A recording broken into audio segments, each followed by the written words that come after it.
You may have noticed earlier in Hebrews that there was a mention of the king of Salem, a man called Melchizedek, and a quote from Psalm 110 about Christ being of the order of Melchizedek.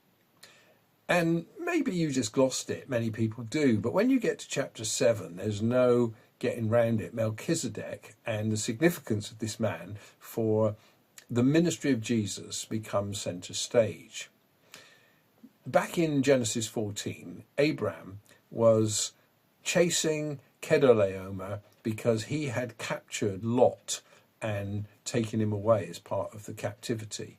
And so Abraham went after him, secured a release of Lot and brought him back. And on his way back, coming out of Salem, which is probably Jerusalem, Melchizedek comes. The name Melchizedek means king of righteousness. Melchi is king of, and Sedek is righteousness. It's where we get the name Sedaka, Neil Sedaka. Fancy being called Righteous Neil. But anyway, Melchizedek brings bread and wine and blesses Abraham. And Abraham gives him a tithe of all the things that he has plundered in this pursuit of Lot. And this is really significant for the writer to the Hebrews, because what he's going to argue is that just like Jesus is a king forever and a priest forever, that was what Melchizedek was. He appears from nowhere. He's got no kind of ancestry. And actually, he disappears as well. And he was a real person. He had real parents and died and all the rest of it. But he represents something. He represents a priest and a king that's different from the Levitical priesthood and the Aaronic priesthood derived from Moses' brother Aaron and the tribe of Levi, who were the priests, the Cohen of the Jewish nation. But Melchizedek doesn't come from that stock. He's not even a descendant of Abraham. And Abraham honours him by tithing to him.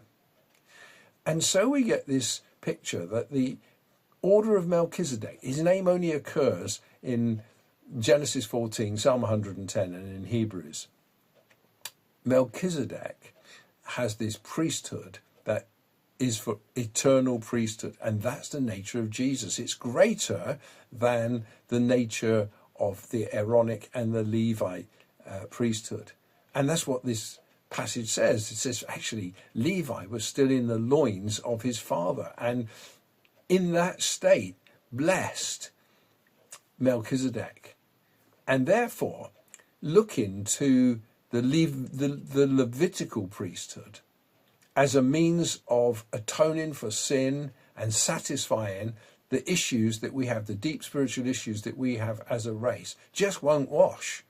But there is another that was promised. We have a priest of the order of Melchizedek, and he's an eternal priest. He has no beginning, he has no end, and he is the one who brings to us a complete salvation. And therefore our hope can't be by going back to the old Levitical code. That's passing away. But we must look to the nature of Jesus and his eternal priesthood. And as we look into the letter to the Hebrews, we will find more and more about the priesthood of Jesus and his ability to satisfy for our sin.